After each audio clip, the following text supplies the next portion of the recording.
2024 সালের 19 মে ঢাকার মিরপুরে ঘটে এমন এক ঘটনা যা কাঁদিয়েছে পুরো বাংলাদেশকে। তাড়াতাড়ি কর মা, স্কুলে দেরি হয়ে যাবে। আম্মু, আজ আমি ক্লাসে প্রথম হব। পাশের ফ্ল্যাটের ভাড়াটিয়া সোহেল রানা বাইরে স্বাভাবিক হলো মানুষ মনে হলেও, রামেসা এদিকে আসো, তোমার জন্য চকলেট রেখেছি। সত্যি আঙ্কেল? সরল বিশ্বাসে ছোট্ট রামিসা সেই ফ্ল্যাটের ভিতরে ঢুকে পড়ে। রামিসা এদিকে আসো, তোমার জন্য চকলেট রেখেছি। সত্যি আঙ্কেল? সে জানতো না সামনে অপেক্ষা করছে ভয়ঙ্কর কিছু। রামিসা, মা কোথায় গেলি? এতক্ষণ তো হওয়ার কথা না।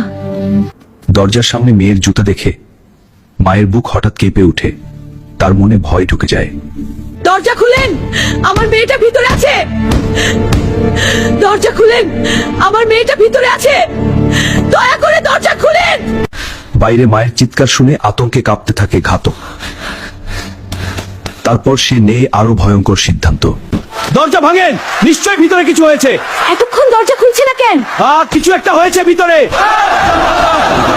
এখনই ভাঙো।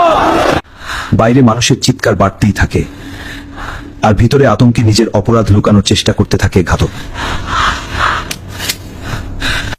সবাই দরজা ভাঙার চেষ্টা করার আগেই গ্রিল কেটে জানালা দিয়ে পালিয়ে যায় সোহেল রানা। কিন্তু তার স্ত্রী স্বপনা পালাতে পারেনি। জনতা তাকে আটকে পুলিশের হাতে তুলে দেয়। কেউ কিছু স্পর্শ করবেন না, পুরো ফ্ল্যাট তল্লাশি করা হবে। প্রযুক্তির সহায়তায় মাত্র 10 ঘন্টার মধ্যেই নারায়ণগঞ্জ থেকে ধরা পড়ে প্রধান আসামি।